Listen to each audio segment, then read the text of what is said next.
tema de hoje são as provas, digamos assim, da imortalidade de Jesus para os seus discípulos. Muitas pessoas dizem: quando nós morremos, acabou. Se isso fosse verdade, que algo haveria depois, tinham voltado para nos dizer. Essa é uma situação bem pouco inteligente, porque o que se tem de cartas mediúnicas sérias de pessoas que já desencarnaram não são poucas. Mas esqueçamos esse lado mais pessoal. Vamos olhar Jesus. Jesus, nosso mestre, que disse: conhecei-vos a verdade e a verdade vos libertará, jamais ia nos mentir.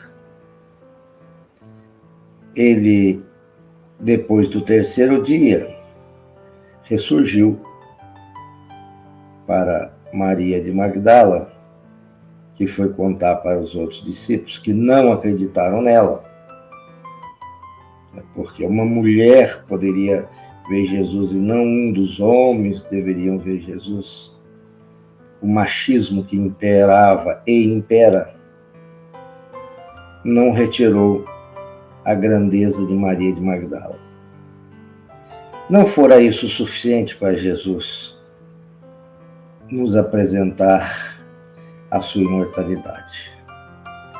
Iam duas pessoas para Emaús. Iam lastimando, na verdade, falando entristecidamente da crucificação de Jesus. E ajuntou-se a esses dois mais um, e que explicou para esses dois por que deveria ter acontecido aquela crucificação, para dar cumprimento às Escrituras e assim por diante. E eles foram seguindo até Emaús. Quando já era praticamente um entardecer noite, aquele terceiro homem falou que ia continuar. Eles disseram: não, já vai tarde, não é um bom momento para prosseguir, fique aqui conosco. E aquele homem aceitou ficar com eles. E foram tomar uma ceia. E aquele homem pegou o pão, partiu o pão exatamente como fazia Jesus. E aqueles homens reconheceram Jesus. E Jesus desaparece imediatamente. Então você vê que não é só uma imortalidade para discípulo, porque poderíamos dizer: não, discípulos estão tudo fascinados, estão alucinando, querem ver Jesus a qualquer custo.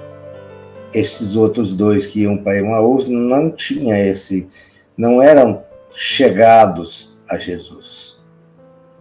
Não tinha como se falar numa alucinação, num delírio, ou coisa do naipe de tal fato psíquico.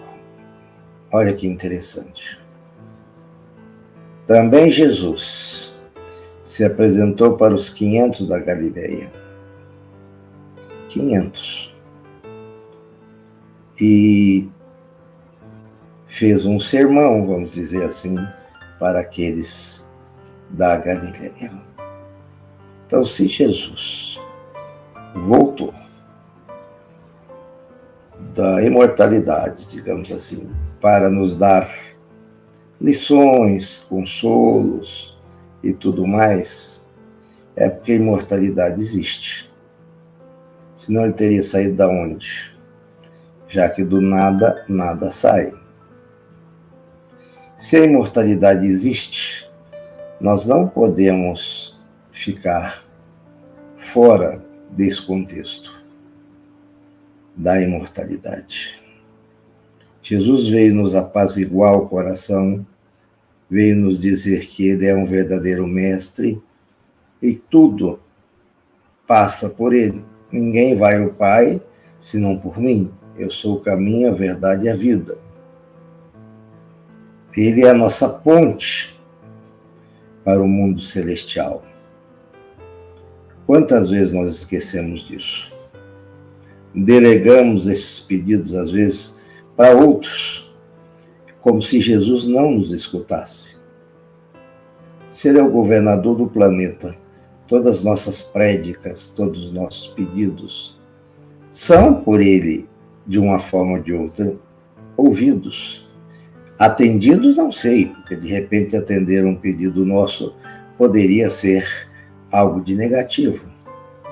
Imaginemos que fomos, em uma encarnação passada, um afortunado, e mais que massacramos as outras pessoas com a nossa riqueza. Nessa vida a gente veio pobrezinho para não ter esse risco, para aprender a valorizar o que é a pobreza.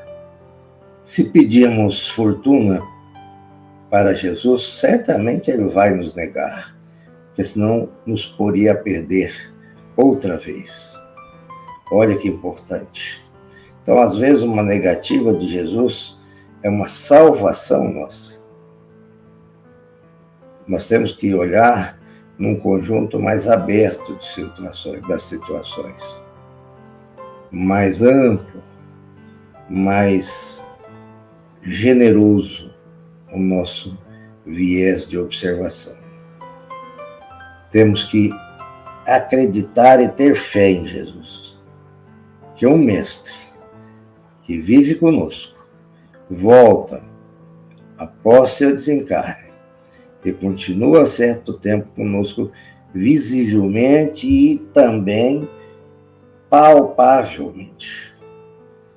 Tanto que Tomé não acreditou ser Jesus. Ele mostrou as chagas nas mãos, as chagas nos pés, ainda pediu para Tomé tocar. Nós estamos mais para Tomés ou menos Tomés? Isso é algo interessante.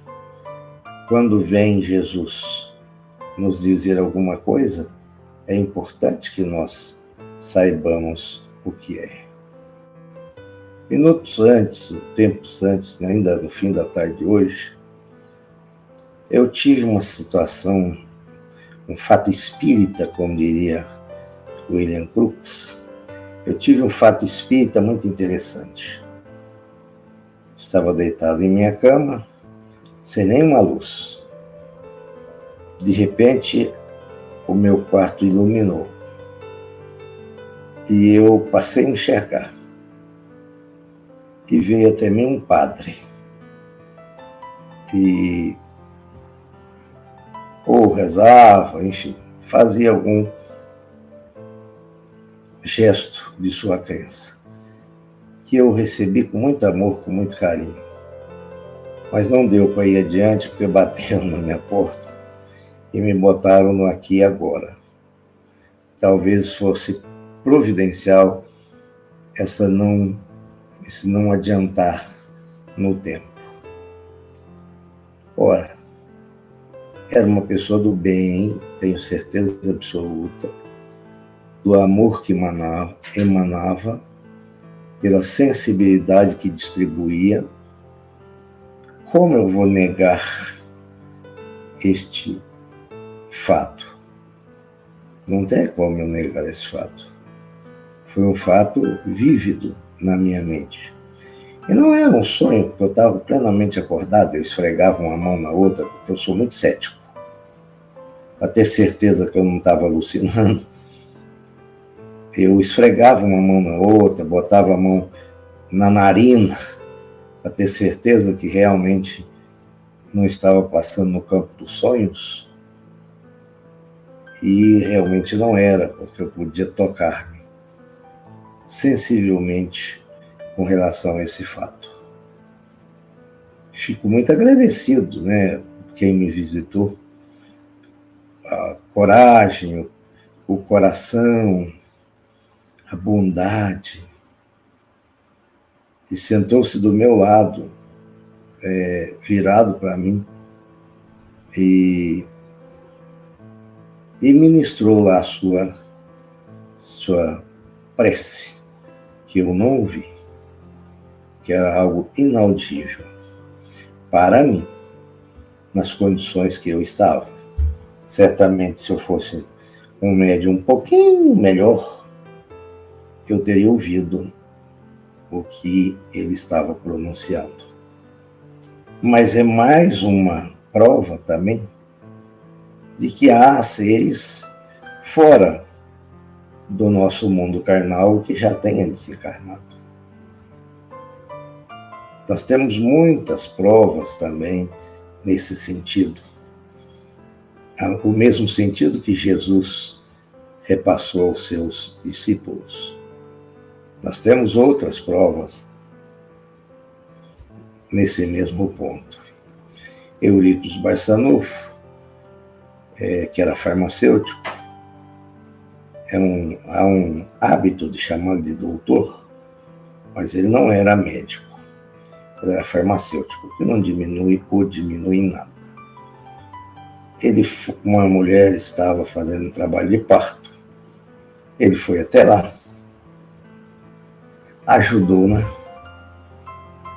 E o marido estava em Sacramento e lhe falaram que a sua mulher estava em trabalho de parto. Ele foi atrás do doutor Eurípides. Eurípides lhe disse: eu já fui lá. O homem não acreditou. Não, vamos lá de novo. Pegou mais um cavalo e o levou. Chegando lá, a mulher perguntou: doutor Eurípides, o senhor esqueceu alguma coisa? Olha a comprovação também do desdobramento. Se é possível um desdobramento enquanto encarnado, imagina o deslocamento de dimensão entre encarnado e desencarnado, ou entre desencarnado e encarnado. Isso nos faz ter uma fé inabalável, que a gente entende que nunca estamos sozinhos, que nossos familiares, todos aqueles que zelam e velam por nós, sempre estarão à nossa disposição no que for de melhor para nós. Nós temos aquilo que nós merecemos ter. Às vezes, entra uma gota grande de misericórdia, ainda que em tese não mereçamos ter, mas graças à misericórdia a gente acaba conseguindo aquilo que pretendemos. Então é muito interessante a gente ver que desde Jesus, que dá o exemplo de imortalidade para os seus discípulos, esse exemplo arrasta por todo o tempo. Esse exemplo é um exemplo que nos faz sentirmos irmãos numa caminhada, porque une o plano material com o plano espiritual. As duas faces de uma mesma moeda. Isso é muito importante observarmos. E, na verdade, não é o mundo espiritual ou o mundo material. São duas facetas do mesmo mundo. Isso nos traz um conforto magnífico. Nos faz sentir extremamente queridos e não rejeitados, solitários. Podemos observar isso com tranquilidade e vermos o tanto que é importante acreditarmos nessa vida após a morte, nessa imortalidade, porque se não fosse assim, não teria razão de viver. Viver aqui, sofrer, ter momentos muito dolorosos, desencarnar e não servir para nada, qual seria a finalidade disso? Era a ausência de finalidade, então era um ato de extrema brutalidade.